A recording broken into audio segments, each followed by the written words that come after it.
Okay, and we're live. So let me just make sure. Okay, my sound's going.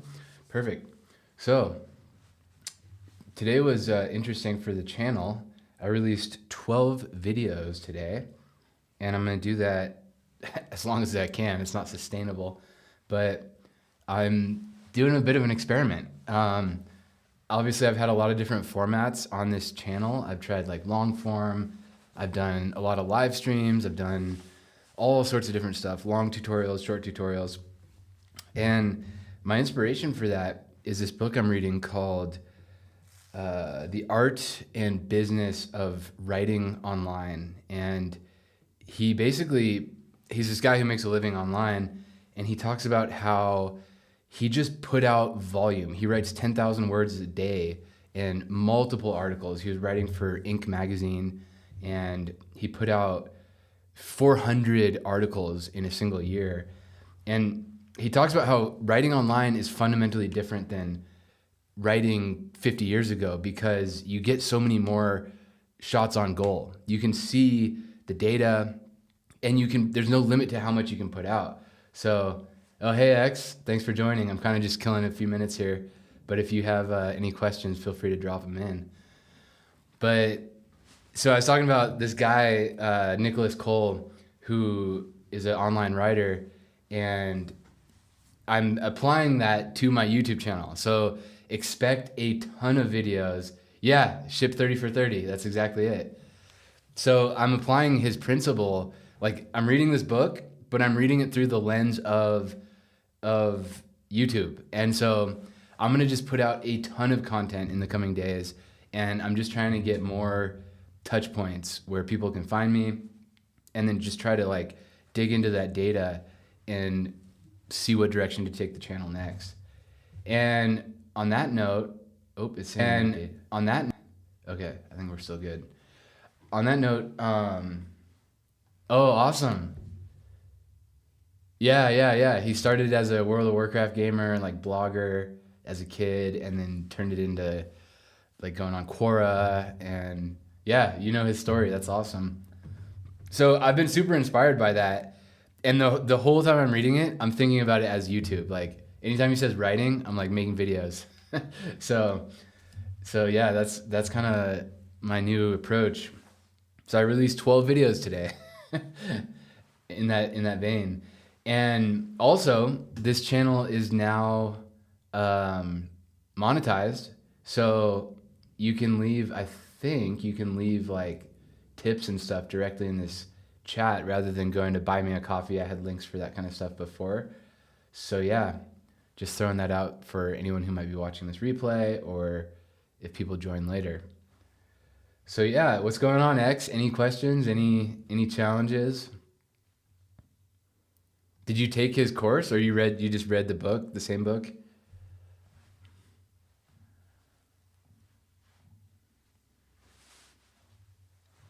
But I'm gonna, in absence of any questions, I'm gonna start a project. I think you're starting to write a question. Actually, yeah, I came into this without a plan. Let me see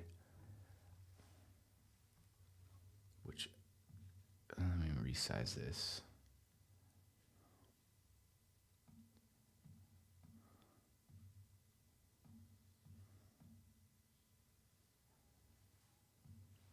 Okay. You said if I have different scenes, is there? Oh, okay. When I try to add GIFs or audio clips or titles, it applies to all scenes, even when I click current scene. Oh, I think I know exactly what's going on.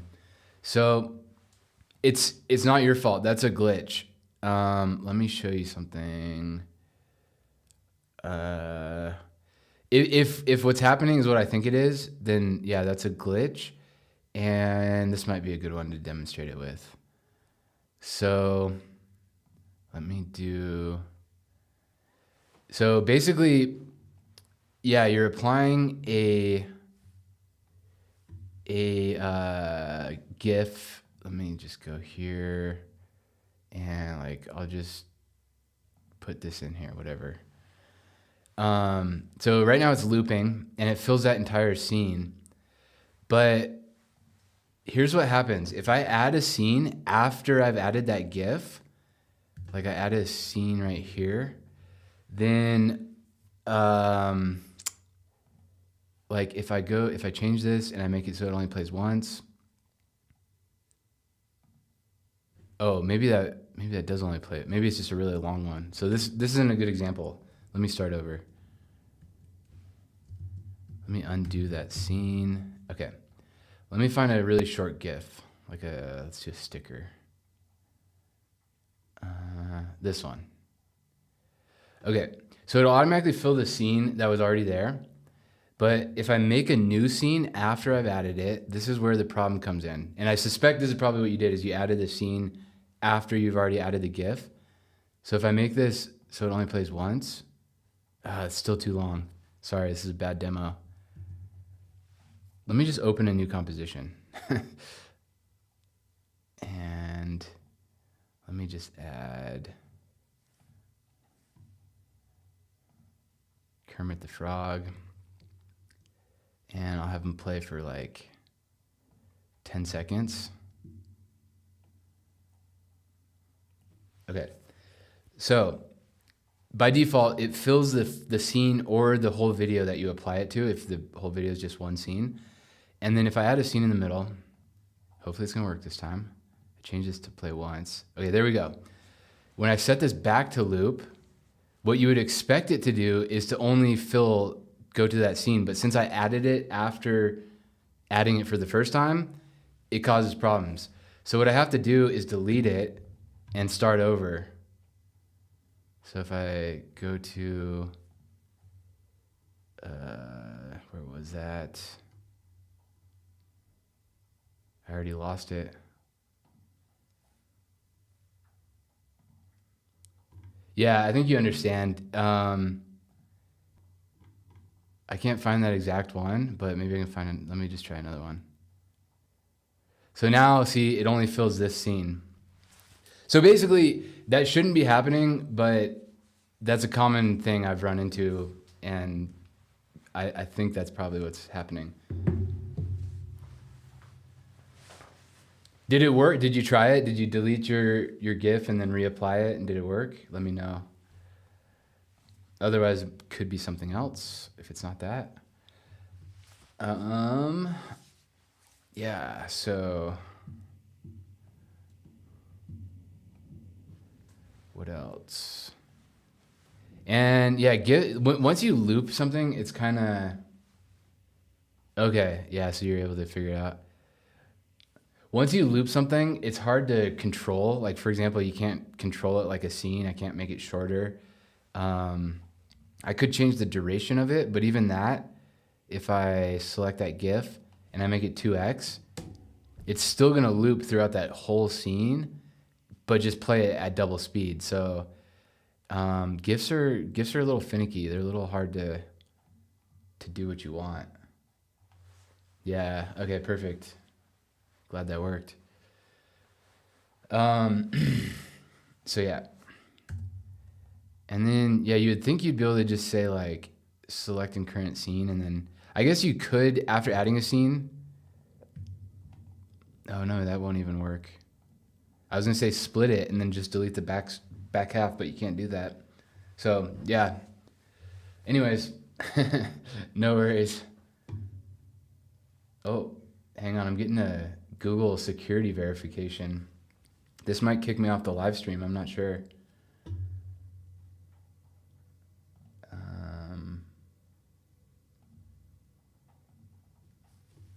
Okay, I gotta verify with my phone.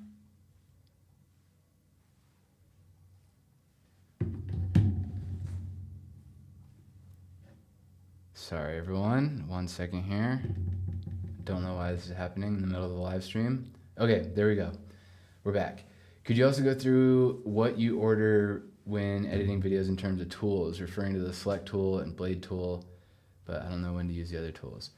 Yeah, so as far as you're referring to the timeline tools here, like your default select tool, I've had clients who've been using Descript for months, and they've edited tons of videos and they don't even know what these are. They're like, we'll be like in the middle of a lesson and they're pretty experienced, but they're like, what are these things, by the way?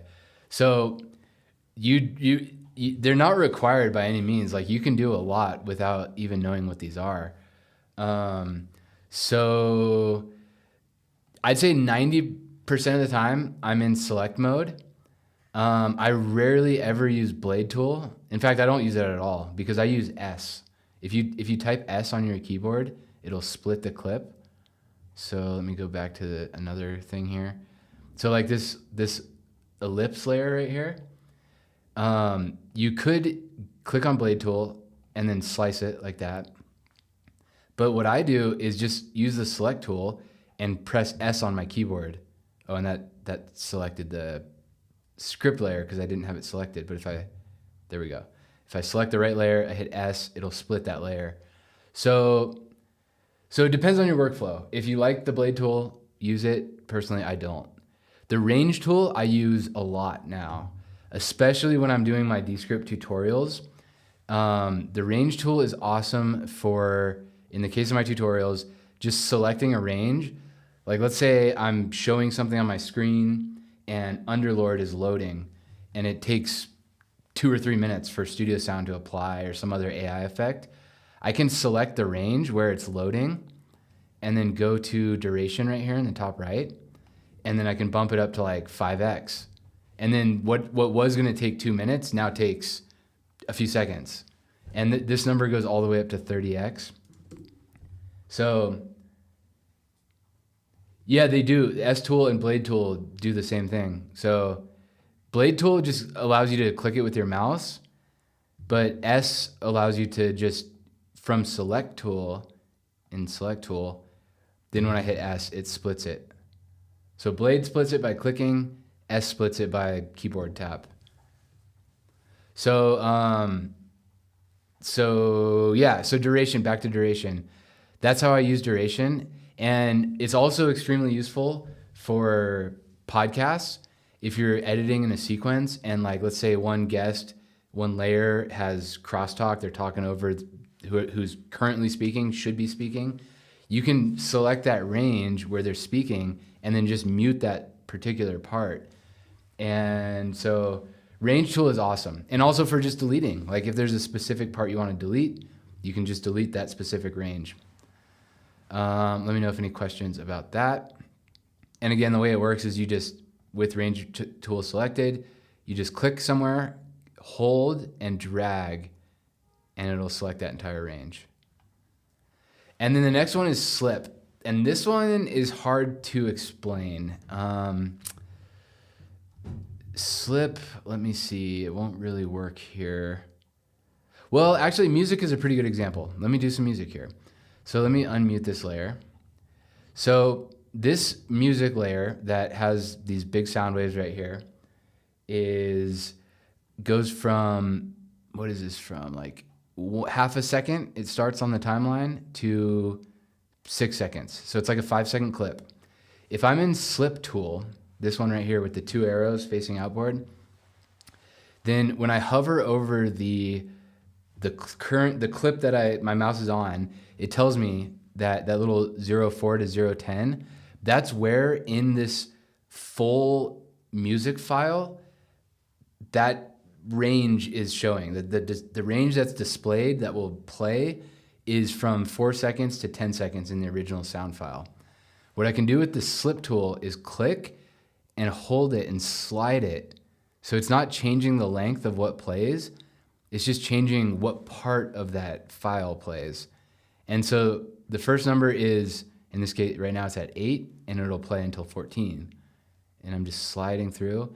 And so with music, it's useful if there's like maybe 5 to 10 seconds at the beginning that's building up, and you want to start it right at the drop or right where the music starts getting louder, then you can slip until you find that exact point, and then it'll work out like that. You can also use it to sync up different tracks if things are out of sync.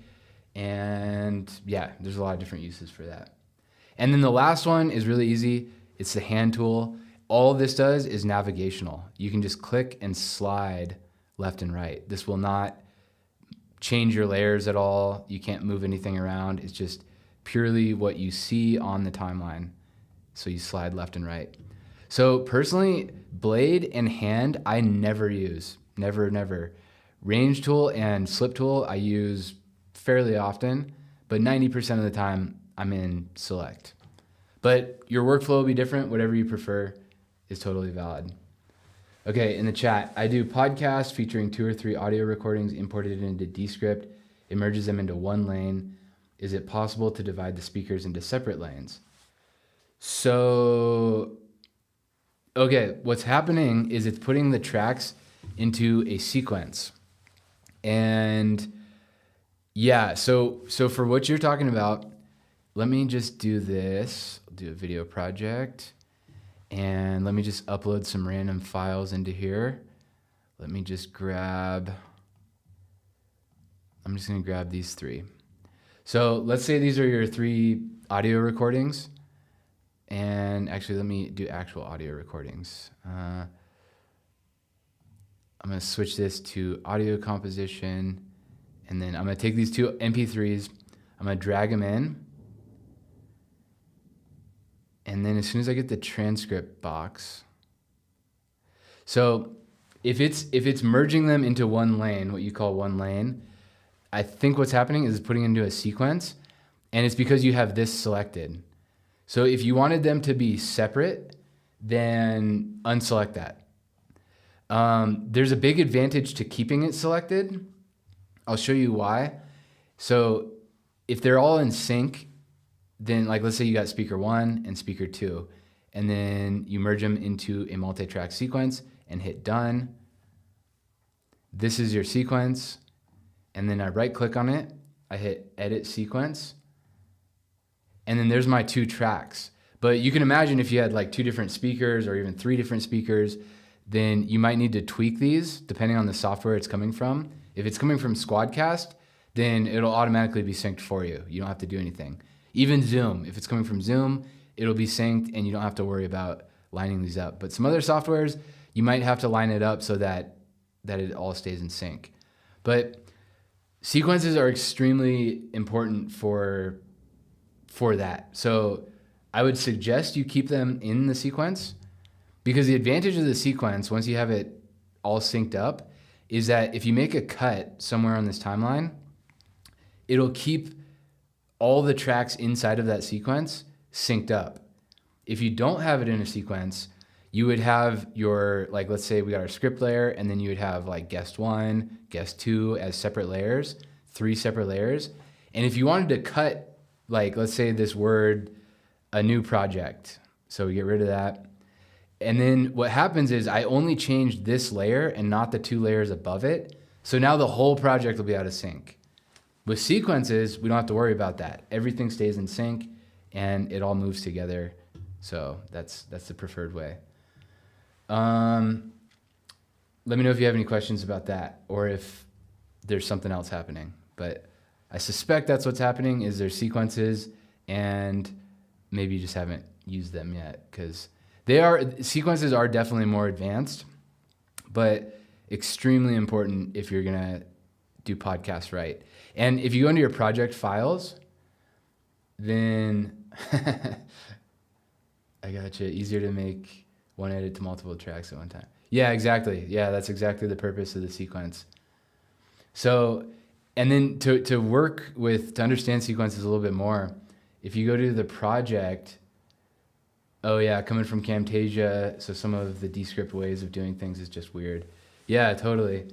Yeah, I mean, and I feel the same way about Camtasia. I just recently, in the last couple of months, started using Camtasia. So I have the opposite, but they both have different areas where they, oh man, thank you, X. I appreciate that. First tip of this channel. That's awesome. Thank you so much. So yeah, with Camtasia, they have the thing where you can do like cut all layers at once. We don't really have that in Descript. And then, so yeah, so sequences are the way to do it. But if you come into your project, this is where all your files from your whole project live. And so these ones are just the MP3s I added. But then the sequences get added to its own folder. And so here's the sequence that was created. And then if you wanted to create a brand new sequence from scratch, you click those dots, click create sequence. And then yeah, works like that. So yeah.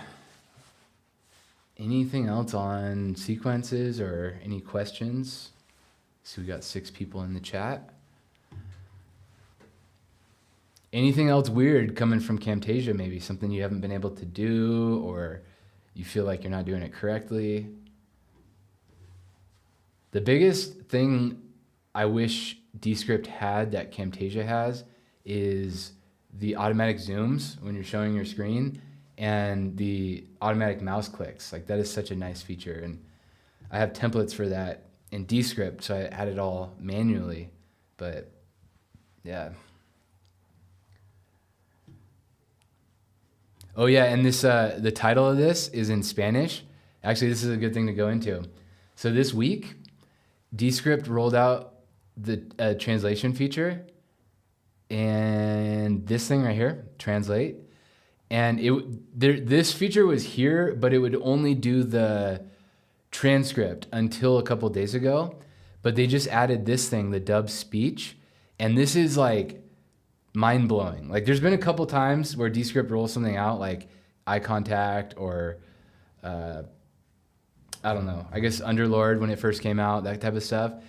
But this is like another like insane mind-blown moment where you can literally change this audio from English into Spanish or any other language. Like I can turn on dub, and then it wants me to label the speaker. So I have to turn it into an AI speaker, so I'll give it one of the ones I trained it on. I could also do the stock speakers. And so I'll hit that, and then I'll hit submit. Underlord is thinking. And so it does the transcript translation right there. And then it looks like there was an error when it throws this little red dot. Oh, I had this problem when I made the video the other day. So this feature did not work for me on the desktop app, which I'm on right now, but it did work. Let me make my screen a little smaller. I think you can't see it on the live stream. Yeah, there we go. So it threw this little red dot, little error. But when I switched over to the browser, it worked fine. So for what it's worth, give that a shot and you might have different results. But I don't think I'm gonna be able to demonstrate that right now for that reason. And when you've translated it, this button appears at the top, and then you can scroll through, switch through the different languages that you've already translated it to. And then you can export the transcript or export the audio with the dub. So pretty cool. Okay, some new stuff, new activity in the chat. I've been working on a video podcast for a couple weeks. Everything worked fine until yesterday. Now I'm getting the following message on the canvas side of the screen. Your computer does not have the WebGL support required for media playback. Please check your GPU drivers or contact support. I think I was messaging. Were we messaging about this, Rod, on the chat on my website? I think. Did you try the browser? Are you on the desktop? And it sounds like it's a hard drive issue if it says something about your GPU drivers. So the first thing I would try is to switch over to web.descript.com, and it'll look exactly the same. So just find your project, open it up, and see if it'll play back. So give that a shot and let me know. Otherwise, we could try a couple other things. In the chat, can you talk about how to use voice dubbing, using your voice to correct the transcript? Descript's commercial from a long time ago made it look easy, but when I overdub, it skips and sounds jarring. This is simple overdub. I'm not sure if it when you say it skips and sounds jarring, the quality of the AI voice often comes down to the quality of the training that you gave it. Like if you have a decent microphone that you trained it on and quiet environment and it matches the rest of your audio. So I usually tell people to do multiple, if you record in different locations, like if you record in an office and you record at home, you record in the car, then have an AI training for each of the locations so that you can match the ambient sounds and the mic conditions and stuff like that. But I don't think that really helps for what you're asking for. So, to be honest, I don't use Overdub a ton, so it just tends to not work great, like you said. So it could be that, just that the limits of what it can actually do. It also, it's got issues because if you have a sequence, it doesn't work for sequences. So if it's like a screen recording or an interview, any type of sequence, it'll just add it'll turn the video into just a black empty scene. And if it's just one layer, if it's just one video, then it'll put the video layer that it overdubbed as a new layer, and it kind of works, but your voice might be a little bit off from the mouth movements. So yeah, typically I don't use it, is where I'm going with all that. But for best results, I would say that. I mean, make sure you have it trained on the proper like environment for where you're currently recording. And then you can also run it multiple times. Like, let me just do, I'll do like a record with the app. I'll change web to app, and let's just see how this does. Oh, and look at this little notice. This is new. The overdub button is going away soon. You'll be able to change words in recorded audio using Regenerate. So yeah, and actually if it's just 2 to 3 words, like you said, have you tried Regenerate? Regenerate is more meant for that, for like, if you're not replacing something, you're just like fixing some words. Maybe you like kind of mumbled a few words, or it didn't transcribe it right or something, or didn't sound right. Then you could just do Regenerate and it'll, oh yeah. So Regenerate is probably a better option. So if you select it, same thing, replace, and then Regenerate. And Regenerate doesn't matter your AI voice at all.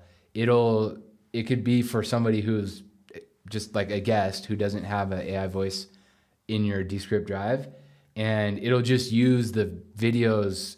It'll train it from within the video to match the ambient sounds, their mic conditions, all that stuff, and then regenerate just that one word. And let's see how it does on this one. It's still loading. Ahora, también fue una... Oh, and this is my Spanish translation. So that's interesting. The transcript is still in English, but it's me talking in Spanish. Y haces clic en eso. Ahora, también fue una pestaña con...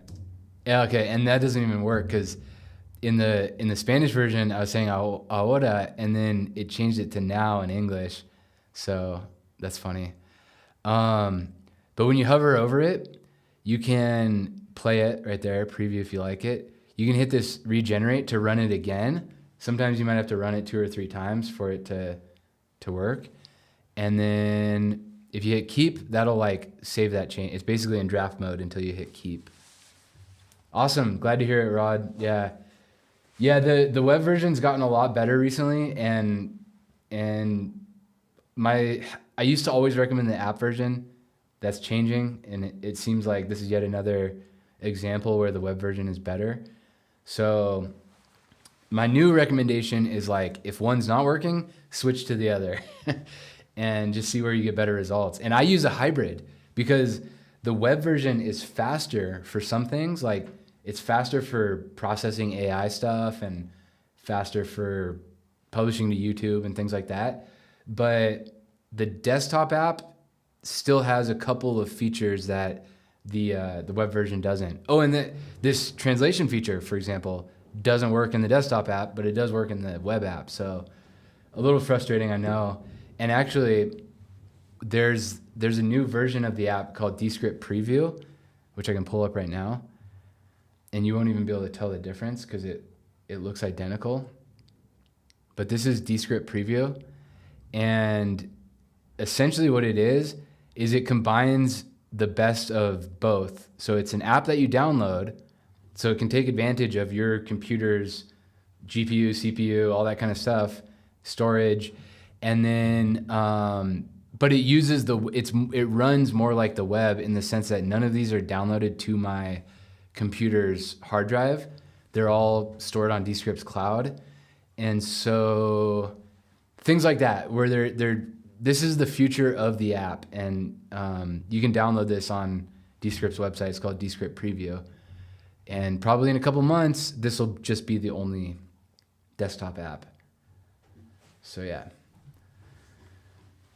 And curious if anyone's tried it. I've been using it, and it's got a lot of issues, so I haven't been using it much because I just get frustrated. And it's also limited, like you can't publish to YouTube.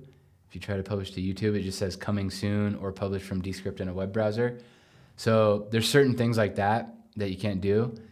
And yeah, Descript's all about just, pushing things out before they're ready. And sometimes that causes a lot of frustration, but it also means they move fast, and every few months you get brand new features, and it's always changing and improving. So yeah. Anything else? Any other questions that you have? Let me know. Otherwise, I could talk about a little bit more about, in the chat. Could you show how to use regenerate? Just tried it 3 times. I used the correct option to change some words and add some words. Didn't create anything. So the, regenerate will only fix existing words. So that's the limitation and the difference between regenerate and overdub. Overdub is for creating brand new words, but regenerate will only fix parts where, like I said, you're mumbling or a word gets cut off or something like that. So yeah, it depends what you're trying to do. It sounds like you're trying to change the text. If that's the case, then you will have to use overdub. So you'll have to highlight the words, hit correct, and then correct the words that you want to fix. And then, you won't go to correct, do overdub. You do correct if it was already an AI voice, but in the case of something already being recorded, like this one is, you can hit overdub, and then it looks like the correct window. And then it says, so this box that says record, I'll change it to that says delete, for example. I'll hit overdub, and it's gonna re-overdub that whole selection, even though the words that and says aren't changing.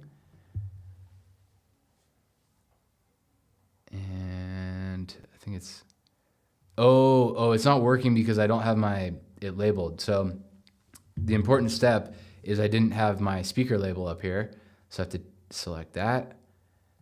And as soon as I do that, we can see it pulsing. That's telling me that it's processing. And then in a moment, it should turn into words. And it'll work the same way as regenerate, where you can it's kind of in draft mode until you hit keep.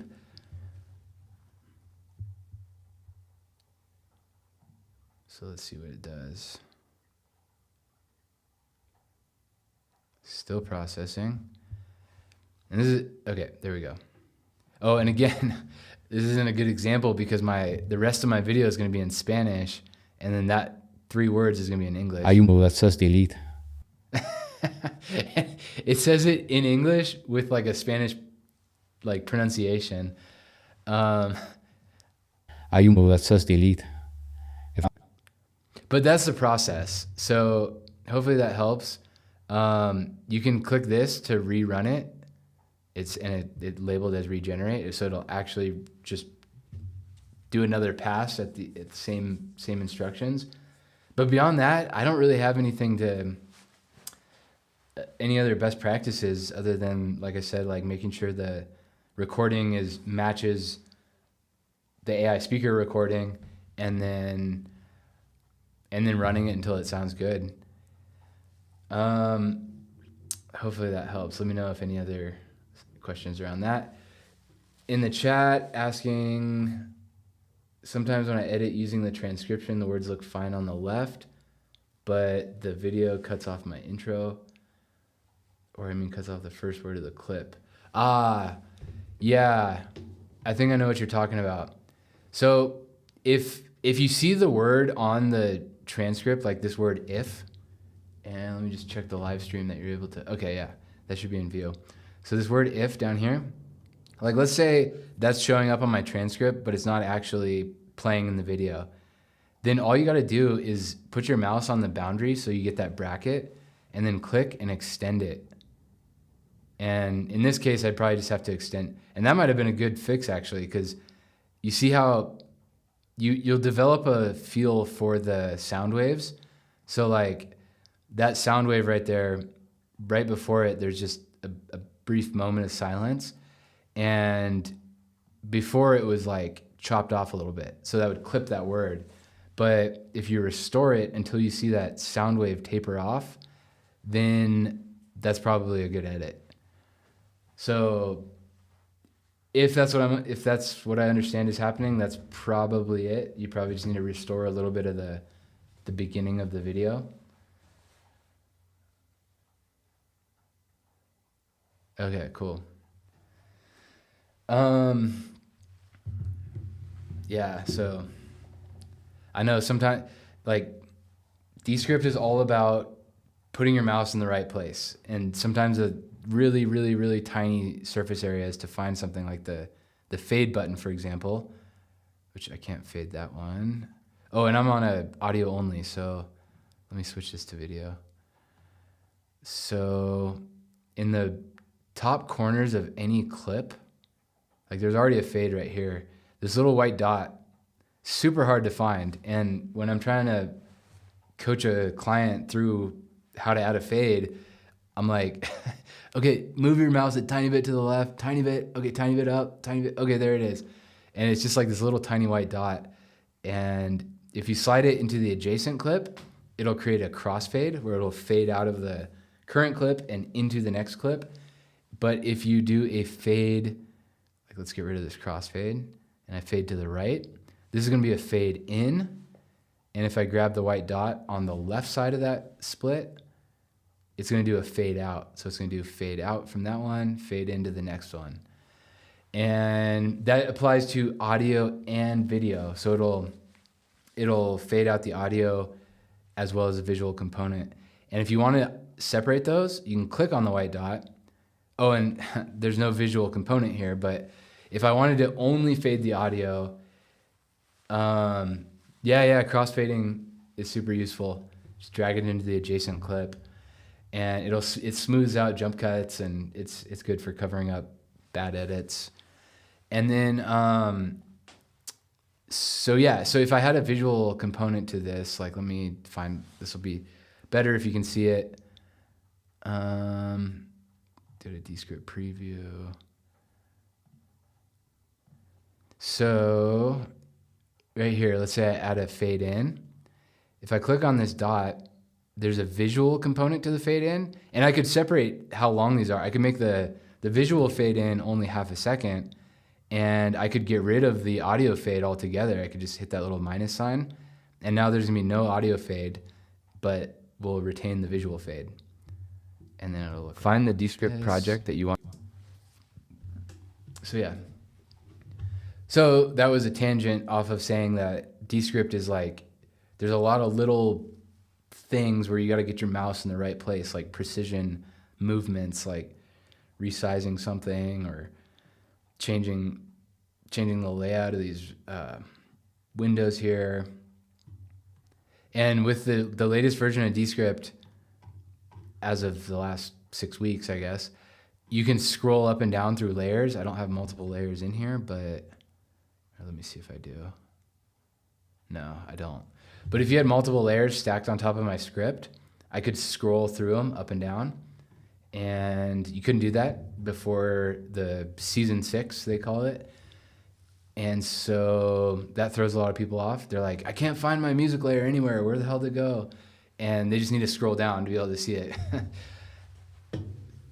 And then you can change the size of it too. With this thing, there's the default and large, which will make them like extra wide, extra tall, just a little bit easier to work with. And the layers are different sizes. Like if you have a text layer is the thinnest, but then music and videos will be bigger. They'll be thicker layers. so they're a little easier to see. I did a video today about these dots. A lot of people don't know what these are, and those just represent yeah. There's a Descript is super limited. In the chat, someone said what I didn't know about the default enlarge. Descript is super limited on the UI stuff, which is really annoying. But if you ever use like CapCut, there's way more options. For example, like the canvas here, the display window in CapCut, you can press a button to pop it out. So if you have multiple monitors, you could put it on the canvas essentially on one monitor and then have your editing window on the other, or whatever you want to do. There's all sorts of way more modularity to it than Descript currently has. They did add, I suppose it's getting better, because until the recent version, this was all you could do, was the transcript and then the side-by-side, they call it. But they added stacked, and then I guess that was all they added, because Canvas only had been around for at least 6 months now. It's been around for a while. But I honestly don't use that much until final review, when I need to see the most amount of detail. So yeah, I was talking about these dots. So these represent parts that couldn't get transcribed. Either there's no words there at all, which I think is the case on this. I don't see any sound waves. Or there was sound waves, but there's something detected, but it wasn't audible. It wasn't either English, or it wasn't picked up by the microphone well enough to be understood. Let's see if there's any examples of that. Not on this one, but if it had music to it, these would be different size. These dots would look like sound waves, and then that's what they are. And you can turn them off in your settings. So you can go to settings. I'll just do it. Where is it? I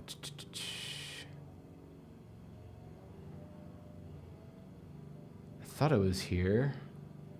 It might be in the view. I think it's snap to guides. It's called wordless media. I'm not seeing it. Playback. Well, anyways, somehow you can turn them off, and I'm forgetting where exactly it is, but I leave it on. They're fine, and they give me a way to see where to delete something. Like if I have a big gap like this, then you can select it, you can ignore it, just like normal, where it'll take it out of the video, but will say stricken out in the transcript. And yeah, someone in the chat, I like the fact that they're always updating, means they care about getting better. Yeah, totally. Yeah, it's like different preferences. Like some people prefer stability and just like something that is never going to change. And if that's the case, you're probably not going to like Descript. But if you're willing to deal with like a button moving around or changing names or hotkeys changing, then Descript will keep you on your toes and you'll like it. So yeah.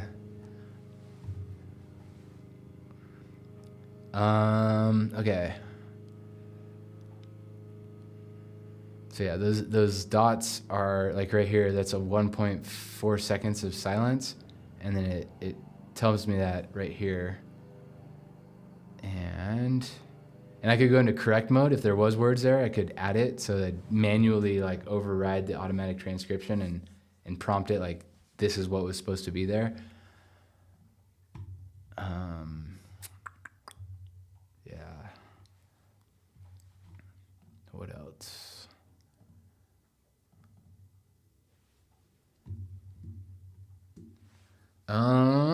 Any other questions? I could talk more about the UI. So also the timeline is hidden by default. So you gotta click on this show timeline. It's probably pretty obvious to everyone watching, but for the beginners, it's not obvious. They're like just looking at the timeline, like, what do I do? Or looking at the transcript. don't know where to go from there. And then we talked about all these different tools. Like I said, you can do everything. I've seen a ton of people who aren't even aware of these, and they're able to do everything with just the select tool. So depending on your preferences, if you like to use your keyboard, which I do, so that's why I like staying in select mode and hitting S instead of always coming into blade mode. And all of these have hotkeys though as well. So there's select is just A. Anytime you hit A, you'll return to select mode. B for blade, R for range. Slip is Y. I'm not really sure why, but it's Y. And then hand tool is H. And then,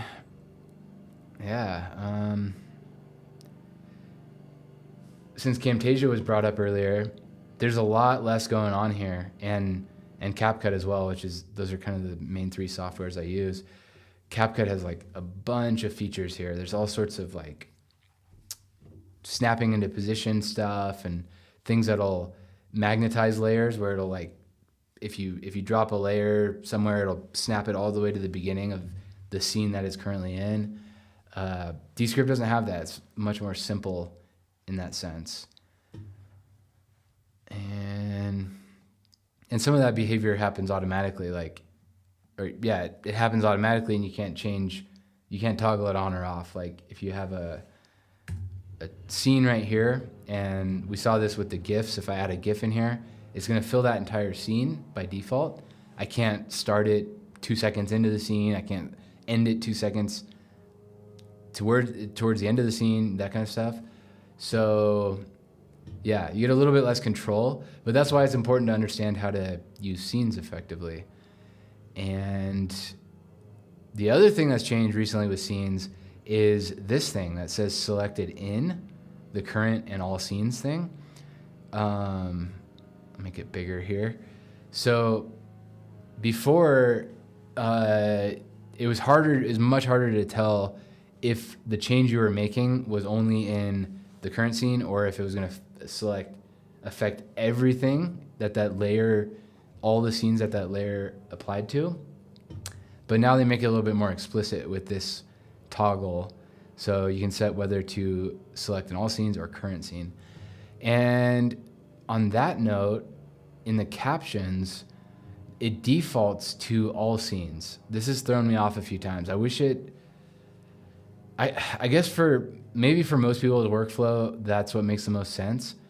But I kind of wish it defaulted to this scene, because sometimes I only use captions for one scene. I don't put it throughout an entire video. So the problem is, like, multiple times, and I'll show you why this has been a nuisance for me. If I create multiple scenes, like I have 4 scenes here, and then I add a caption with the default to all scenes, go ahead and apply it. It does a separate caption layer in each scene. So I had a time where I had like 50 or 60 scenes, and I didn't mean to add a caption to every single one, but it did. And so I had to go through and, well, now that I think about it, I don't know why I didn't just click undo, but I ended up pressing delete. Oh, I think I didn't find it until I assumed it was all just one layer, but it was in fact a different layer in each scene. And so I had to go through and delete each one. And yeah, just be aware of that you could get yourself in trouble if you have like a 100 scene video and you accidentally apply captions you didn't mean to the whole thing.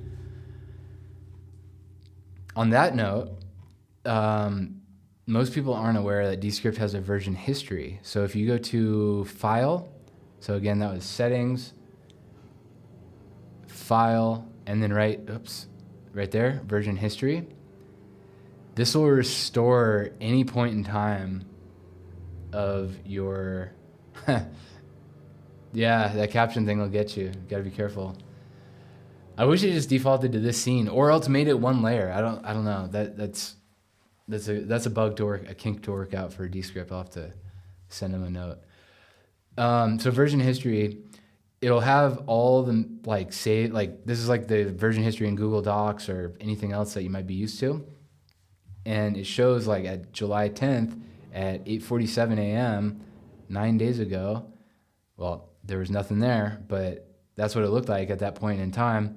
If I go to 9 a.m., started to add some stuff, started to make some changes, and you could restore to any point in time. Yeah, someone in the chat, I think I've used version history more often than any other feature so far as a rookie. Totally, yeah, it's a lifesaver. And so yeah, if you just totally go down the wrong path, you can just back up to any point in time and click restore.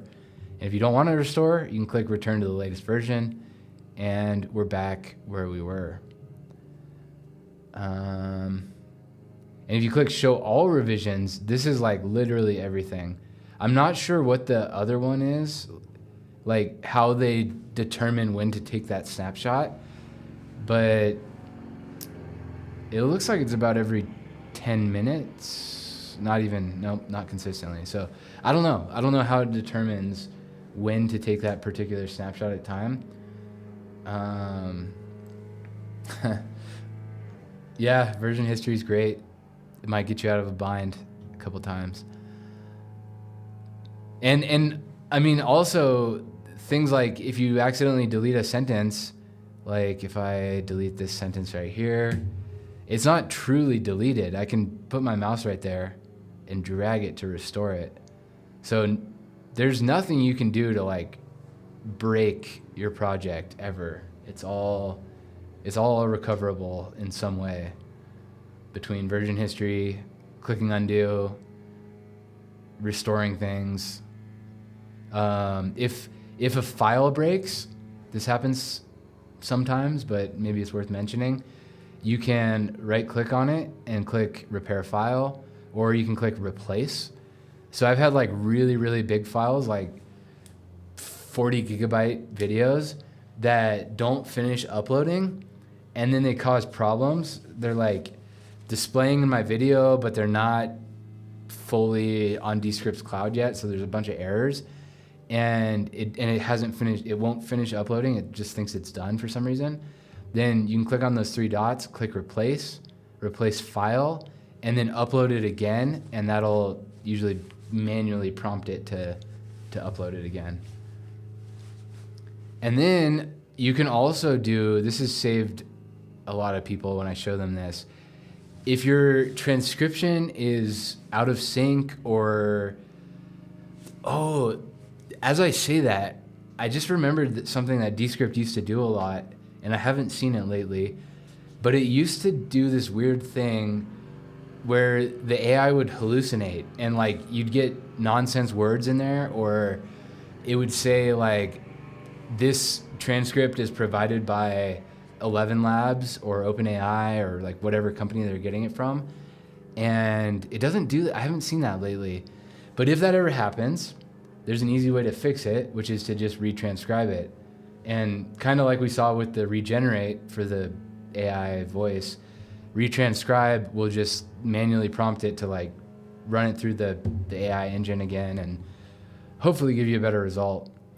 And then, you can access detect filler words from here. You can also get that from Underlord, of course. And detect speakers. If you have multiple speakers, like it's a podcast, a bunch of people are being interviewed, you could select how many people are in it, so you can label them all. And that'll take you through the detect speaker wizard, which is where it'll play like a 5-second clip of someone in that video talking, and then you'll say, okay, this is Steve, this is Jim, this is whatever. It gives you a chance to label each of those speakers, and it'll automatically do that for the rest of the podcast. Add new layer would put that currently selected file as a new layer in the project. Insert into script would put it into the script layer. Create sequence, we talked about that earlier in this live stream. Create composition from file would open up a brand new composition with just this file in it. Or I could rename it just for internal purposes. I could call this like track 1 or something. And then yeah. You can also change back to like UI stuff. If you click those squares, you can get this view where you have thumbnails of what each of these items are. And if it's audio, it'll just be sound waves. If it's like a logo, it'll show that. And this was a video I did reviewing Descript Preview, the thing I was talking about, the new version of Descript. So if you have questions about that, it's not that, it's just the web version in an app. It's not that like special. I don't, it's kind of a weird choice that they decided to roll it out. I guess just to get a lot of more feedback and beta users and stuff, but anyways, probably not for everyone because it's got a lot of errors right now. But yeah.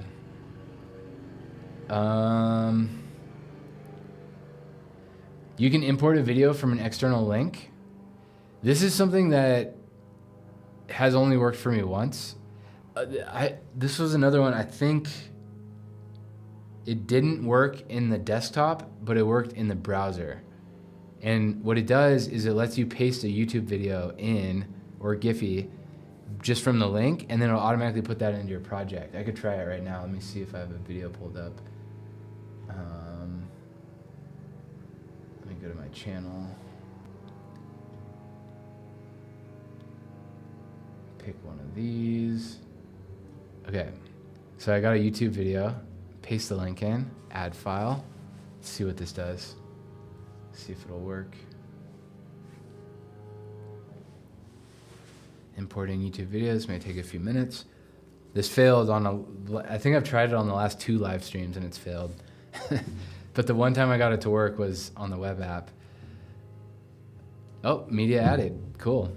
I think we're good. Let's see if it's in here.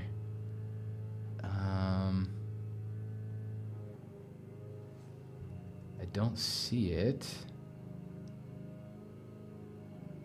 Let's go back to the list view.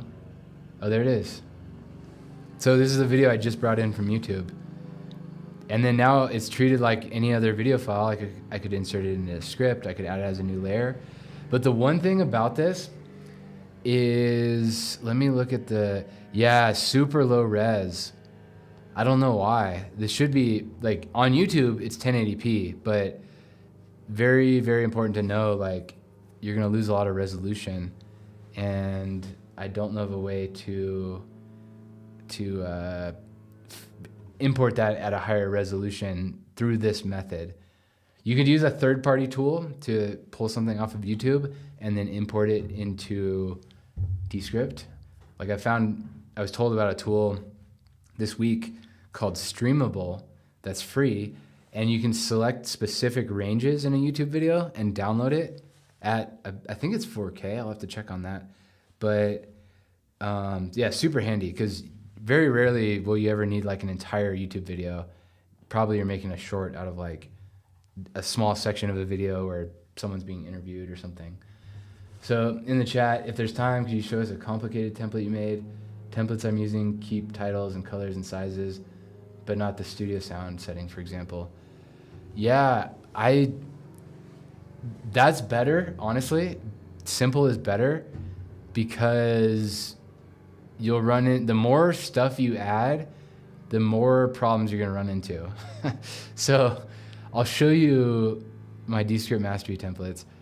So I don't have any really, really like crazy complex ones that are like, that come to mind, but if I go to Descript mastery, what I would recommend if you do have like complex needs, I mean, it depends, like so many different use cases and scenarios, but if it's a template that's just adding layers, then that's the simplest, that's the easiest, like whatever, you can add unlimited layers. Like this right here is a template, or these are all templates. I'm in my template folder. So what this one does is over whatever video I have, whatever the script layer is the part that'll change when this gets applied, it'll add my logo, it'll add the module name, this is for my course, and it'll add rectangle, which is, it's like a slightly opaque, see this thing, 71% opaque white background basically. Here's what it looks like if it's fully. So I have it so it's just like slightly previewing what's coming in that module. And so that's all it is. This template adds 3 layers. And then if I go to, this is my outro. This one adds the music layer, the background, and the logo. And then what else? Action item. This one has a lot to it, like a lot of layers, but still not like, maybe, I guess it's kind of complicated. This one, each one of these lines, and I didn't make this. I've showed this before on live streams, how I made it, but I based it off of an existing Descript template. So I'll show you what I mean by that. But each one of these has an animation where it slides up and fades in at the same time. So it's got that kind of cool, like it's rotating up effect. And then a white background, a little bell sound, and then the text layers. And they're staggered, so at around the 3-second mark, the part that says questions comes in. And then the last one, you mentioned specifically studio sound. So this one has studio sound applied to it. You can see that. And this is what I use for pretty much everything now. You probably, if you've been watching my channel, you've definitely seen this. And this title right here is the composition name. So whatever video I plug this into, it automatically takes the composition name. In this case, it's webcam with title. So I never change that. I never type anything in. It does it automatically. And then I have studio sound apply automatically. I have green screen apply automatically. And I have it put me in the bottom left corner as the webcam. So this might be kind of what you're talking about. Like, this is probably my most complicated one. But yeah, generally the simpler you can keep your templates, the better. If you have too much going on, like if I applied this and then applied another template over it, for example, or just forgot that I had studio sound as part of this template and I didn't mean to have it, but it then goes ahead and applies it to my whole project. There's all these little like nuances that can get you in trouble. Oh, a big one with this is consistency of the background. So I have it at 1920 by 1080, which is standard. But if when I'm going to start the recording, I make my recording a different dimension than exactly that, it's gonna change it to that. So that causes problems too. If it's like, I only meant to grab like a small square or like even a bigger area. So yeah, so things like that. Like the simpler you can keep your templates, the better. And I made my entire course with these 3 templates. That's literally all. And yeah, so I have like this webcam one goes at the beginning of every single lesson, and I use it now on my YouTube channel. So every single video since middle of June has had this template applied to it where I'm showing something in Descript. Every single lesson in the course has an action item. So I would just like, if there's only one action item, I would just like delete all the rest and then type in action item 1 or whatever was supposed to go there. And then the module intro that you saw, that one would start at the beginning of all the modules. And then this one is probably familiar from my YouTube channel. That's my outro. And yeah. This question in the chat is making audio effects out of templates. Yeah, you can, absolutely. And I'll show you some more with that in a moment. But yeah, so like my outro has a music track that's always with it. And then it's got my logo that does like a slow zoom. And then the way that I use this is inside of YouTube Studio, I put the next video that I want the viewer to watch right there. And that part has to be done in YouTube Studio. So yeah, that's basic there.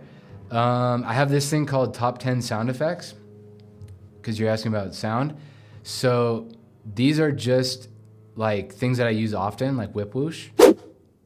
So it's a Descript sound, but rather than going to find it every time, finding this exact one, because there's like 30 different whip whooshes, I found the one that I like, and then I saved it as a template so that I can quickly access it. And then mouse click, for example, same thing. There's like 50 different mouse clicks, but I just picked the one I liked, made it into a template, and then it's super easy to get to when I need to. And I was mentioning with Camtasia how Camtasia has the automatic mouse click effect. This is what I do in Descript. This is my workaround. I add the mouse click when I want to illustrate something. Like I haven't been doing that lately because I have this big circle around my mouse, and that has this little bounce effect when I click. So that's kind of been my workaround there. But by the way, that's a good opportunity to shout out one of my things, which is on my website, which is descriptmastery.com. I have that template, the audio ones, top 10 sound effects, and more for free. So if you go to resources and then Descript templates, then you can download a bunch of my templates. Like I think it's over 100, and it'll just go straight to your inbox. So here's what they have, like YouTube intros, YouTube outros, YouTube like and subscribe button. There's the sound effects that we just looked at. 2-camera interview, that's for like if you have two people in the same frame. It's got some templates where it'll like do a pan across the video. So, and then the Descript Mastery templates, I showed you that as well. The whole course is made with those 3. So yeah, that's free on descriptmastery.com/free templates. And yeah, what else? Yeah, the whip whoosh trick is great for sure. It's all about finding ways to save time.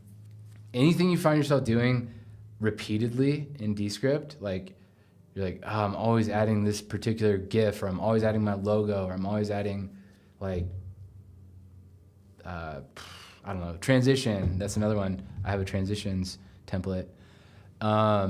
Make it a template. And then, so like this transition, it does the cross zoom, and then it has a whip whoosh sound with it. So it's like whoosh as it's zooming out.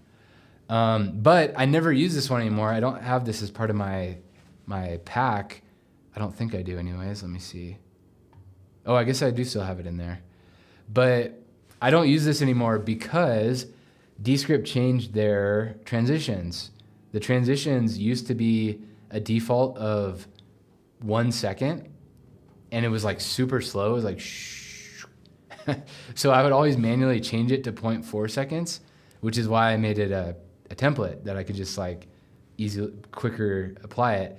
But then they changed their default to 0.4, which is what I already used. So it was perfect. What else do I have in there? Oh, title, B-roll, landscape. These are popular. These are like different themes. So there's like stars, and it's just got like a starry background with title. So like obviously you would change that with your title, change it to your color, whatever you want. And it's just got that little bit of movement behind it. And then I have one that's field. They're just like very explicitly labeled. Well, I guess these ones are just like what they are. So sports, it's a sports stadium.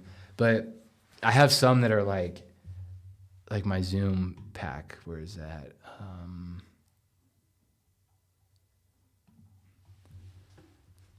This is the one where I was talking about, has different stuff for interviews. So that one's just a center zoom, just super simple. But if I go down to like these interviews, so this is what I was talking about. If you have like 2 speakers in a frame, then there's one. So I label it like interview, zoom in left. So very like explicit about what it does. And then I have one that's like interview zoomed in, pan left to right. So it's already zoomed in. It pans from speaker A to speaker B. And then same thing in reverse, right to left, like that. And so that's super useful for that type of scenario. And then, what else? Landscape, Netflix. This one is just titles, like a very, very simple closed caption for trying to replicate the same font and size that Netflix uses in their programming. And I also, I don't shout this out often, but do I still have my templates? Not there. Okay. On this page of my website, descriptmastery.com/templates, I do custom templates. So if you go to custom templates, the way I've been doing these, and I did 3 yesterday actually, which was unusual because I usually don't get these often. I get on a call. You can book a call with me right here. Just click schedule workshop and then go straight to my calendar. And then we'll share screens. Either I'll do it or I'll walk you through it and I help you make a YouTube intro or outro, like text styles for captions, whatever you want, like whatever template would be useful to you. If you're stuck on it, I can help you make it. And it might only take 15 minutes, 20 minutes. And I charge $25 per template that I deliver. If you decide not to buy one of the ones we make, then there's no charge. So yeah, that's a great option if you're looking for like starting a YouTube channel or something. And I should say Descript is super limited on the templates. Like everything I've shown you is kind of the extent of it. You could get really crazy with like some animations if you had a bunch of layers and shapes and you were playing with the opacities and fades and stuff like that. You could brute force interesting animation, but compared to like even Canva, you can do more complicated stuff in Canva. And so sometimes I tell clients that, like the guy yesterday, there was one template we ended up using, but there's a couple that I was like, I'll be honest, Canva is going to be better for you. Just go to one of Canva's templates, change the wording, and then save it as a video, put that into a Descript template. So what I mean by that is like, you could start a new template, drag the MP4 that you downloaded from Canva, and then drop that into your Descript template, save it, and then you'd be able to use that for all your projects. So yeah. And you can also, like, if it's the case of a YouTube intro or something and you want something really cool, really interesting, then you can commission a After Effects designer or something on Fiverr for, not much. It would be a good investment if you're serious about your YouTube channel. But within the scope of what Descript can do, I would love to make a template for you if you want. Descriptmastery.com/templates. Or I can teach you how to do it. If you go to descriptmastery.com/tutor, that's where we get on a one-on-one call on Zoom, and then I can help you out with anything you're stuck on or anything you want to learn, or audit your workflow. If you're like, I just want to figure out how to get better and faster with this, then we can do all that. Any more questions? I've already gone over time, and I can keep going if I get more questions. I'm having fun, if you guys are. I see we got 4 people on the call. Otherwise, I can wrap it here. Let me think if there's anything else to show.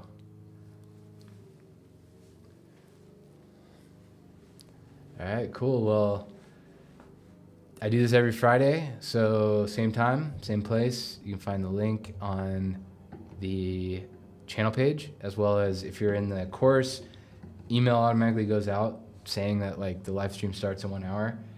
And then, yeah, my pleasure. Thanks for joining.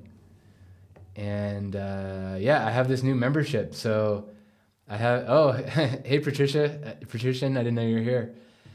If I have this new membership, so you can subscribe for a monthly amount. I haven't figured out what to do with it exactly yet, but probably I'll have a few videos that are like exclusive to people in the membership community, or you can leave a tip as X did. Thank you very much. I appreciate that. First ever tip. And yeah, we'll see where it goes from there. All right. Thanks for joining, and talk to you next time.